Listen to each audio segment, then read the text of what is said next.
हर घर पे तिरंगा फहराने के क्या मायने हैं जब किसी बच्चे को समझ नहीं है, ठीक है, उस बच्चे को पानी पीने की आज़ादी नहीं है, किसी नवयुवक को मूंछ रखने की आज़ादी नहीं है, किसी नवयुवक को घोड़ी पे चढ़ने की आज़ादी नहीं है, किसी भी व्यक्ति को साथ में बैठने की आज़ादी नहीं है, तो ऐसे अमृत महोत्सव के कोई मायने नहीं रह जाते हैं। सरकारों को सोचना चाहिए कि अभी भी जो एक जातीय मानसिकता है और एक जो जातीय द्वेष है वो हमारे समाज से अभी भी नहीं हट पाया है, और इसमें कहीं ना कहीं जो मौजूदा सरकारें हैं उनकी लापरवाही जिम्मेदार है।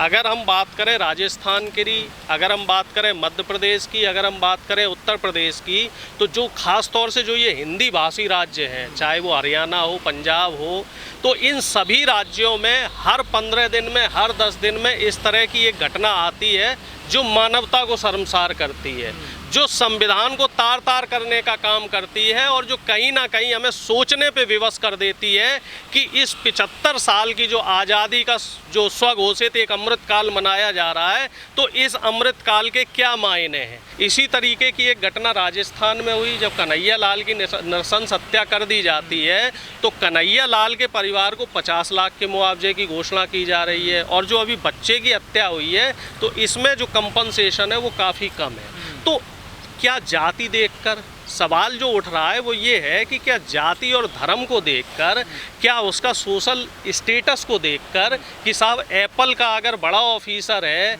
या बड़ा ओहदेदार पद वाला है तो उसको मुआवजा 1 करोड़ मिलेगा, अपर कास्ट है तो 1 करोड़ मुआवजा मिलेगा, अगर शोषित दलित वंचित है और अगर उसका सामाजिक रहन सहन थोड़ा नीचा है तो उसको 5 लाख या 10 लाख रुपया मुआवजा मिलेगा। क्या सरकारें भी अब जाति और धर्म में बट रही हैं? तो फिर संविधान के क्या मायने हैं? फिर हम क्यों कह रहे हैं, हम सीना ठोंक के हम क्यों कह रहे हैं कि हम दुनिया का सबसे बड़ा लोकतंत्र है, हमारे यहाँ संविधान चल रहा है, और हम जब बाहर जाते हैं, हमारे जो प्रधानमंत्री बाहर जाते हैं, हमारे जो मुख्य जो यहाँ को रिप्रेजेंटेटिव जब बाहर जाते हैं तो वो वहाँ जाके दुहाई देते हैं कि गांधी का देश है, ये अंबेडकर का देश है, ये बीपी मंडल का देश है, और यहाँ हम समानता का अधिकार लगा रहे हैं। तो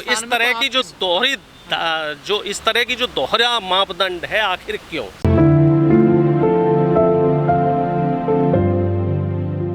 देखिए, हमारे लिए वाकई सोचने वाली बात है कि हम किस देश में और किस भारत में जी रहे हैं। क्या हमने इसी भारत को जीने के लिए या इसी भारतवर्ष की उम्मीद की थी? क्या हमारे पूर्वजों ने इसी भारतवर्ष के लिए देश को आज़ाद कराया, अपने सर्वोच्च बलिदान दिया, अपने प्राणों की आहुति दी? आज बाबा साहब भीमराव अंबेडकर क्या सोच रहे होंगे, उनकी आत्मा क्या सोच रही होगी कि हमने संविधान बनाया, अंग्रेज़ों से देश को आज़ाद कराया, सुभाष चंद्र बोस नेताजी, जवाहरलाल नेहरू जी, महात्मा गांधी जी और जो तमाम स्वतंत्रता सेनानी थे, भगत सिंह जी, तो ये सब लोग, इन लोगों की आत्मा दुखी होगी। जो अफसर सरकारें नियुक्त करती हैं तो उस पर भी विचार करना चाहिए।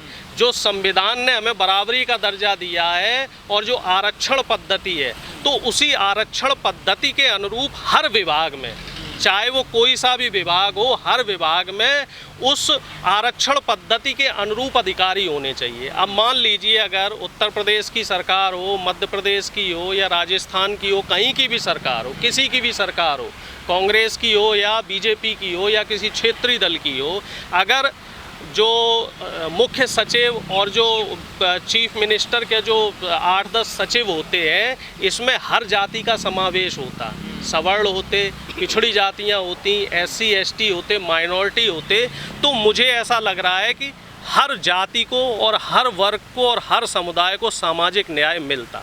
लेकिन देखने में ये आता है कि जो मुख्य सचिव के पद हैं या जो मुख्यमंत्री या जो बड़े बड़े मिनिस्टर्स हैं, इनके जो सलाहकार होते हैं या जो इनके सचिव होते हैं, ये एक जाति विशेष के लोग होते हैं, या फिर हम इन्हें ऐसे कह सकते हैं ये ब्राह्मणवाद के शिकार लोग हैं, ये सामंतवाद के शिकार लोग हैं, या फिर हम सीधे सीधे भाषा में कह सकते हैं ये मनुवाद के शिकार लोग हैं। और इनके अंदर कहीं ना कहीं श्रेष्ठता का गुरूर है, घमंड है।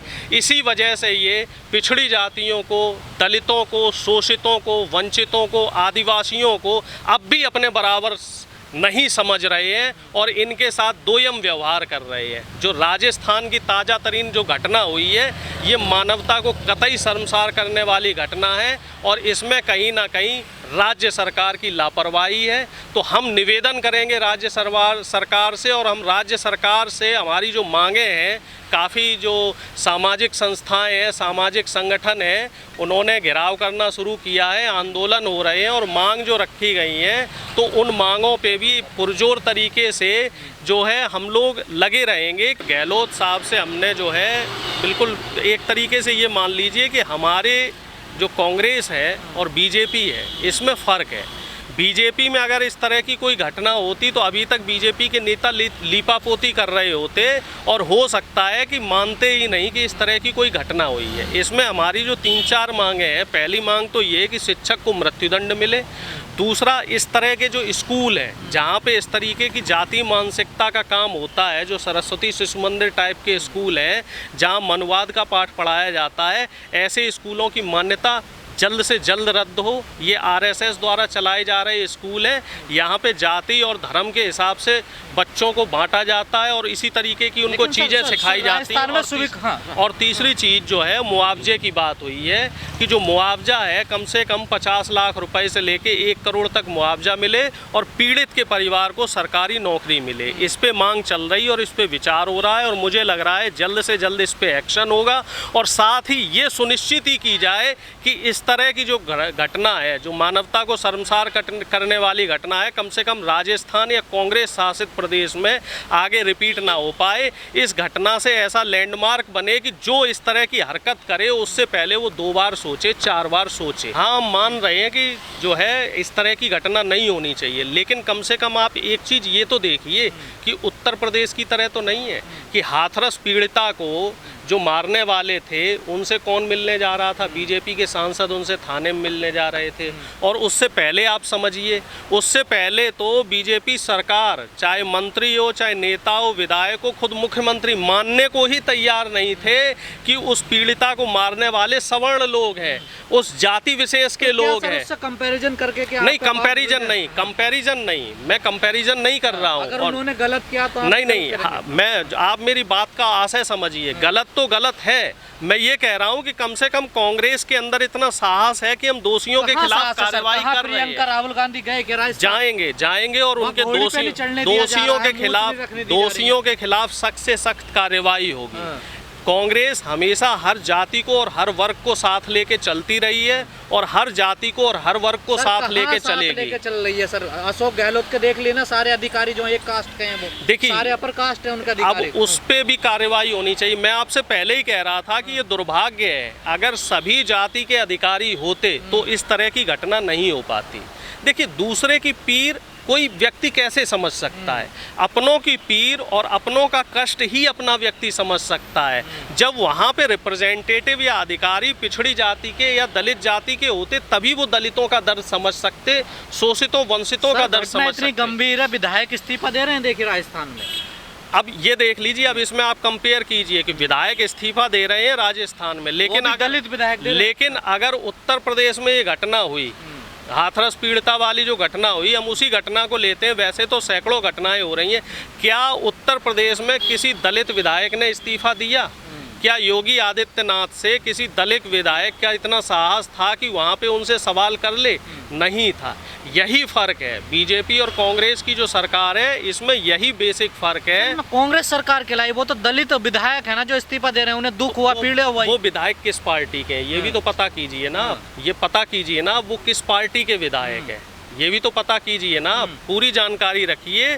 वो विधायक कांग्रेस के भी हैं, उसमें कांग्रेस के हैं, उन्हें दुख हो रहा है ना, लेकिन कांग्रेस के शीर्ष नेताओं को दुख नहीं हो रहा। नहीं, सभी को दुख हो रहा है और इस पे कड़ी से कड़ी कार्रवाई भी हो रही है। उस जो शिक्षक है, शिक्षक को हिरासत में लिया गया है और उसके ऊपर सख्त से सख्त कानूनी कार्रवाई होगी और जो वो स्कूल है उस स्कूल की मान्यता रद्द होगी। राजस्थान कह लो या देश का कोई भी हिस्सा कह लो, आप मुझे ये बताइए कौन सा ऐसा राज्य है जहाँ पे जातिवाद नहीं है?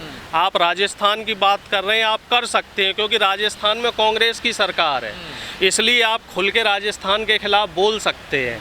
यहीं आप उत्तर प्रदेश में देख लीजिए, आप मध्य प्रदेश में देख लीजिए, आप हरियाणा में देख राहुल लीजिए। प्रियंका को जाना चाहिए राजस्थान बिल्कुल में। पहुंचेंगे वहाँ पे, राहुल जी और प्रियंका जी वहाँ पहुंचेंगे और दोषियों के खिलाफ सख्त से सख्त कार्रवाई होगी। क्या उत्तर प्रदेश जातिवाद का गढ़ नहीं है? क्या उत्तर प्रदेश में जातियां देखकर बुलडोजर नहीं चलाए जा रहे हैं? बीजेपी से तो कोई उम्मीद नहीं है ना। प्रियंका राहुल तो दावा करते हैं ना हम नहीं, दलितों बिल्कुल को न्याय पहुंचेंगे, दिलवाएंगे। न्याय मिलेगा और इस तरीके का लैंडमार्क इस घटना के बाद सेट किया जाएगा कि आगे कोई भी इस तरह की जो शर्मसार करने वाली घटना है उसको ना कर पाए। आप लोग बिल्कुल निश्चिंत रहें, हम लोग कार्रवाई करेंगे और हमारी पूरी अपील रहेगी कि हम लोग इस तरह की घटनाएं आगे राजस्थान में रिपीट ना कर पाएँ और जो राजस्थान में जिस तरह का माहौल क्रिएट हो रहा है उस माहौल को भी सख्त कार्रवाई द्वारा ठीक किया जाएगा।